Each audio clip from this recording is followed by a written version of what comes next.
Dans l'actualité du 13h15, à Bobo-Dioulasso, un site de fabrication et de vente d'objets artisanaux à partir de récupération suscite l'intérêt des connaisseurs. Situé dans un quartier populaire de la ville, on peut y trouver de nombreux articles comme des ustensiles de cuisine, des unités de mesure et même des jouets qui font le bonheur des enfants. Comment mesurer l'engouement pour ces chefs-d'œuvre? On en parle dans ce journal. Et puis les restos sur le site du lac de Tengrela chutent de manière drastique. La faute à l'ensablement du lac, ce qui menace l'existence de ce patrimoine culturel du Burkina Faso. Jadis prisé pour sa beauté et ses caïbans, il est aujourd'hui presque à l'abandon. Constat dans cette édition. 2 femmes kamikazes se sont faites exploser ce mercredi dans le camp de Dikwa au Nigeria. Bilan, plus de 60 morts. L'attaque serait en représailles d'une autre attaque militaire contre des bastions de Boko Haram. Elle suscite de nouvelles craintes sur la sécurité dans la région. Mesdames, Messieurs, bonjour. Ravi de vous retrouver. Mais tout d'abord, à l'Assemblée nationale, Salif Diallo reçoit un groupe d'initiatives citoyennes venu exposer ses projets. Le groupe envisage la construction d'un musée de l'insurrection sur le site actuel du Parlement burkinabé saccagé lors de l'insurrection populaire d'octobre 2014 au Burkina. On écoute son porte-parole à sa sortie d'audience. Il s'est confié à Issa Lankwandé. Nous sommes venus ce matin pour exposer au nouveau président de l'Assemblée nationale un projet qui nous tient à cœur, qui est l'érection d'un musée sur la base de ce qui reste des bâtiments de l'Assemblée nationale, de sorte à en faire un symbole fort sur la lutte du peuple burkinabé pour la défense de la démocratie, des institutions, de l'alternance, et en faire surtout un symbole fort qui doit parler à tous ceux qui auront désormais en charge la gouvernance de ce pays-là sur la nécessité de respecter scrupuleusement la Constitution. Bientôt, le public sera saisi de la question pour réfléchir sur le contenu architectural et artistique à donner à ce monument et sur les moyens de l'ériger. Eux aussi sont des acteurs de l'insurrection populaire d'octobre 2014 au Burkina Faso. Aujourd'hui devenu mouvement citoyen, le M21, le mouvement du 21 avril, donne de la voix sur la situation nationale marquée par des questions sécuritaires et le dossier Guillaume Soro. Le 21 appelle à la vigilance et estime que sur l'affaire Guillaume Soro, aucune immixtion ne doit être tolérée. Amadou Ilboudo, Abdul Rasmane Zongo. Question sécuritaire au Burkina Faso et affaire Guillaume Soro, le M21 monte le créneau et donne son approche. Explication du premier responsable du mouvement. Notre pays vit des moments préoccupants du point de vue de la sécurité. L'heure n'étant plus à se demander qu'est-ce qu'il faut faire, mais de dire qu'est-ce qui a été fait et qu'est-ce qui gagnerait à être renforcé pour garantir la sécurité la plus totale possible au Burkinabé. S'agissant du problème ivoiro-burkinabé, nous pensons qu'il ne doit pas y avoir d'immixtion de la part du gouvernement burkinabé et que la justice doit continuer son travail pour la manifestation de la vérité sur l'implication de Soro Guillaume dans le coup d'État manqué de septembre dernier. D'ores et déjà, le M21 lance à partir de ce 12 février 2016 sur l'ensemble du territoire national une vaste campagne de sensibilisation ponctuée de conférences de presse et d'autres activités afin d'apporter sa contribution pour le renforcement de la sécurité au Burkina Faso. Pour le développement du Burkina Faso, aucune contribution n'est à négliger. Le pays compte ainsi sur la prise en compte des questions de migration. Un projet de texte existe pour appuyer le dialogue national sur la gestion des migrations et du développement. Ce jeudi, des experts sont réunis à Ouagadougou pour l'examiner et procéder à son adoption. Nathalie Kaoré, Jean Zongo. Le Burkina Faso n'échappe pas au phénomène de la migration.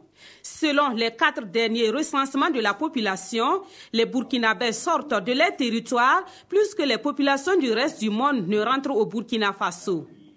Faire en sorte que ses compatriotes contribuent réellement au développement du Burkina Faso, c'est tout le sens du projet dénommé « Appui au dialogue national sur la gestion de la migration et le développement ».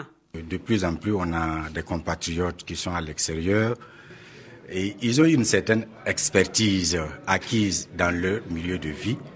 Et il est important pour l'État burkinabé de réunir toutes ces compétences pour voir comment ensemble nous allons construire le pays. Le projet Appui au dialogue national sur la gestion de la migration et le développement va coûter plus de 277 millions de francs CFA. Il est financé à 92% par la coopération suisse. Il est indéniable que le lien entre les phénomènes migratoires et le développement sont des liens établis. Donc il était naturel pour nous, comme agence de développement, de participer à cet effort. Le projet dont les acteurs sont invités à se l'approprier sera bientôt adopté en Conseil des ministres et prendra fin le 31 mars 2017. Il sera exécuté par le ministère de l'Économie, des Finances et du Développement à travers la Direction générale de l'économie et de la planification. Le PAFASP, le programme d'appui aux filières agro-silvopastorales, travaille avec les entreprises du Burkina sur la prise en compte des mesures environnementales dans leur mission, surtout dans l'aménagement des périmètres irrigués, de vergers et de manguiers. Une série de rencontres est donc organisée pour atteindre le but visé. Jean-Eudes Bayala, Yolande Lompo. L'aménagement de périmètres irrigués, la construction de marchés à bétail ou de parcs de vaccination, ainsi que la construction de comptoirs ou de marchés de fruits et de légumes requièrent une prise en compte de mesures environnementales, sociales et de sécurité. Et pourtant, certaines de ces entreprises ignorent ces mesures, d'où cette formation. Les travaux qui vont se réaliser couvrent presque toutes les régions du Burkina. Et comme vous le savez, les entreprises, le plus souvent, ne travaillent pas sur les questions environnementales et sociales. Mais pour le PAFASP, ce sont des questions cruciales. Il ne faut pas que ce que nous réalisons ait des conséquences, des impacts négatifs sur le plan environnemental et sur le plan social. Les mesures sécuritaires durant les travaux, les obligations de chaque partie et les mesures de sauvegarde environnementale et sociale sont entre autres les modules à développer. Dans l'actualité de ce 13h15, les recettes touristiques sur le site du lac de Tengrela chutent de manière drastique. La faute à l'ensablement du lac, ce qui menace l'existence de ce patrimoine culturel du Burkina Faso. Jadis prisé sa beauté et ses caïmans, il tend à être laissé à l'abandon. Constat avec Martin Zerbo et Carole Tougouma. Les sites touristiques, le lac des hippopotames de Tengrela. Et voici le lac Tengrela, si couramment cité dans les annales et livres scolaires du Burkina Faso. D'une superficie de près de 400 mètres carrés, il est situé dans le village de Tengrela, région des Cascades. Et le village a été nommé Tenyankoulou en langue karaboro. Quand les Blancs est venu pour interpréter Tenyankoulou, c'était difficile, il a dit Tengrela, village des Karaboro. Le lac porte le nom du village. Ce lac fait partie des sites touristiques les plus connus du Burkina Faso, un joyau culturel et touristique dont la survie est pourtant menacée. Les gens qui viennent en nos jours, ils nous disent l'eau est partie, l'eau était à tel niveau, il n'y en a plus, ça c'est vrai. Mais aujourd'hui, les gens ont modernisé la culture. Pourquoi c'est modernisé? C'est avec les baies maintenant.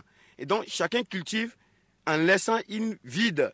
Quand l'eau coule seulement au champ, ça vient avec le sable en même temps. S'il y a un bas-fond, c'est ça qui fait qu'au fur et à mesure, le lac est en train de partir comme ça, un peu. Plein qui étaient au bord ici sont morts.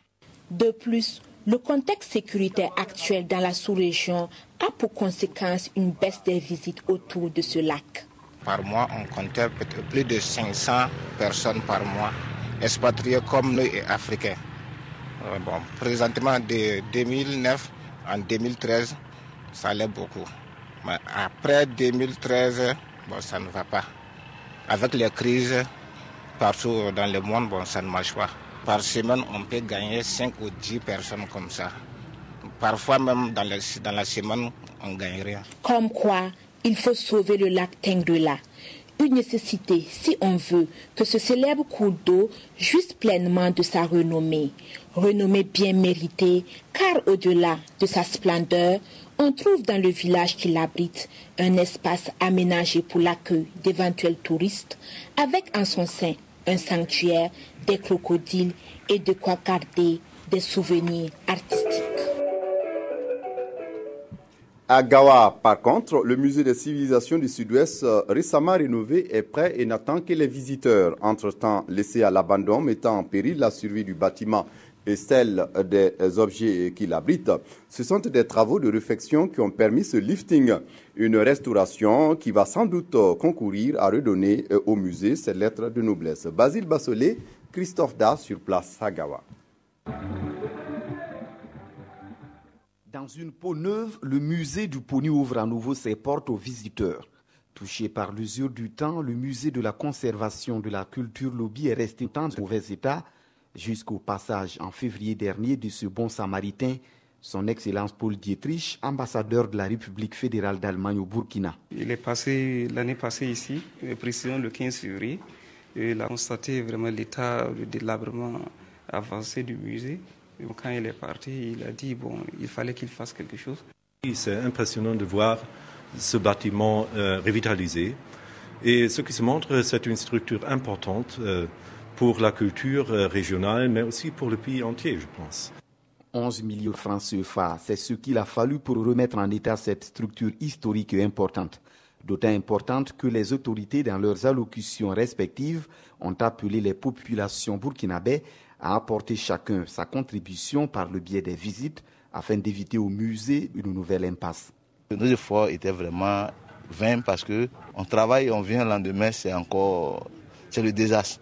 Mais maintenant, avec ce coup qu'on donnait grâce à l'ambassade, je pense que ça va vraiment donner vie. Et ça va encore attirer, parce que lorsqu'un bâtiment est beau, ça attire du monde. Le musée du Poni attend désormais du monde avec son nouveau visage, prêt à laisser découvrir à qui veut le savoir l'identité culturelle des 7 groupes ethniques qui composent le peuple Lobi. Une mission que la galerie assure depuis bientôt 26 ans. Et puis le site de fabrication et de vente d'objets artisanaux de Bobo-Dioulasso n'est pas loin d'un site touristique. On y trouve des objets faits à partir de barriques ou autres objets de récupération. Situé aux abords du boulevard de l'Indépendance au quartier Farakan de la ville de Bobo-Dioulasso, ce site regorge de nombreux articles comme ustensiles de cuisine, des unités de mesure et des jouets pour enfants. Aha Sandamba est allé voir tout cela pour nous, son compte rendu. C'est un marché artisanal pas comme les autres. Nous sommes aux abords du boulevard de l'Indépendance au quartier Farakan de Bobo-Dioulasso. Ici, presque tous les objets sont fabriqués à partir de barriques, de boîtes et autres objets en fer. C'est le cas de cette gamme d'objets faits à partir soit de boîtes de tomates, soit de boîtes de lait et que sais-je encore. Dans tous les cas, la vente de ces objets est une source de revenus non négligeable. C'est notre gagne-pain, certes, mais c'est aussi des objets utiles à la société. Ça vaut mieux que de rester à se tourner les pouces. Je viens acheter les marmites à 30 000 francs et les jouets des enfants entre 5 000 et 10 000 pour les revendre. Non loin de ce marché se trouve l'usine, que dis-je, l'atelier de fabrication de tous ces objets. C'est dans cette concession familiale au quartier Saint-Étienne que ces arts donnent à ces boîtes une seconde vie.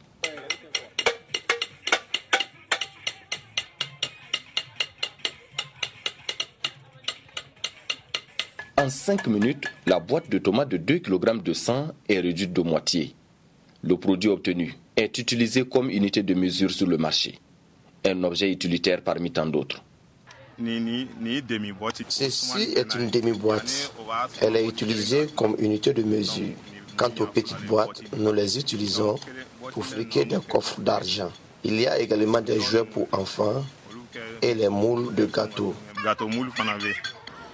Ces boîtes sont utilisées pour mesurer le riz, les chenilles, le maïs et autres. C'est vrai que l'activité ne nous rend pas assez riches, mais nous arrivons à subvenir à nos besoins. Ce n'est pas Draman Sanou qui dira le contraire. Depuis plus de 15 ans, ce père de famille vit de la fabrication de ces objets. J'ai une femme et 2 enfants. Et ce travail m'est très rentable car je gagne au moins 7 500 francs par jour. Je vis donc de l'activité, de même que la scolarité des enfants. Et même si l'activité nourrit son homme, il n'en demeure pas moins que tous les acteurs caressent de grandes ambitions. Si toutefois nous avons du soutien, nous pouvons moderniser notre activité parce que nous savons faire des étagères pour les réfrigérateurs, même des glacières. Avec donc ces boîtes, l'on est tenté de dire comme l'autre que rien ne se perd, car les résidus issus de la fabrication des objets sont exportés vers d'autres pays de la sous-région. Un commerce qui sans doute procure également des revenus à ses artisans. Revue des quotidiens de ce jeudi, Evelyne Dabiré revient sur la colère de l'UPC à l'Assemblée nationale et le procès de Hissène Habré. Evelyne Dabiré pour la revue de presse. La parution de ce 11 février rapporte le mécontentement de l'UPC qui dénonce à travers un point de presse le 10 février une perpétuation du Toukdjili. De l'avis de ce parti, les négociations auraient duré plusieurs jours, mais l'opposition parlementaire est sortie frustrée après la répartition des différents postes de responsabilité nationale, précise Notre Temps. Ce parti dit s'en tirer avec, au total, 11 postes pour un effectif de 30 députés, informe le journal Le Quotidien. Et par rapport aux parlements communautaires et internationaux, poursuit le journal, sur 52, l'opposition a 18 postes et la majorité a obtenu 34 postes. Là aussi, le Toukdjili est fortement visible, poursuit l'UPC. Dans le soir, ce parti conclut que, dans l'ensemble, nous n'avons pas encore quitté cette logique de Toukdjili, a-t-il déclaré. Et le pays publie les postes occupés par l'opposition à l'Assemblée. Actualité hors de nos frontières, l'observateur Palga jette un coup d'œil au procès d'Hissène Habré. Perpétuité assortie de la confiscation de tous ses biens, telle est la peine requise contre Hissène Habré, rapporte ce journal. Dans autre regard, Sidoya a écrit que pendant que le procès de son prédécesseur Hissène Habré bat son plein devant les chambres africaines extraordinaires, Déby annonce sa candidature pour un autre quinquennat. Le président Déby propose du même coup la limitation prochaine des mandats présidentiels. L'homme fort de Djamena va remettre en place le verrou qu'il a lui-même fait sauter en 2005. Sidoya annonce alors, le feuilleton Déby a commencé. Voilà, c'est tout pour ce journal. Merci de votre attention. Très bonne suite de programmes sur la RTB. Au revoir.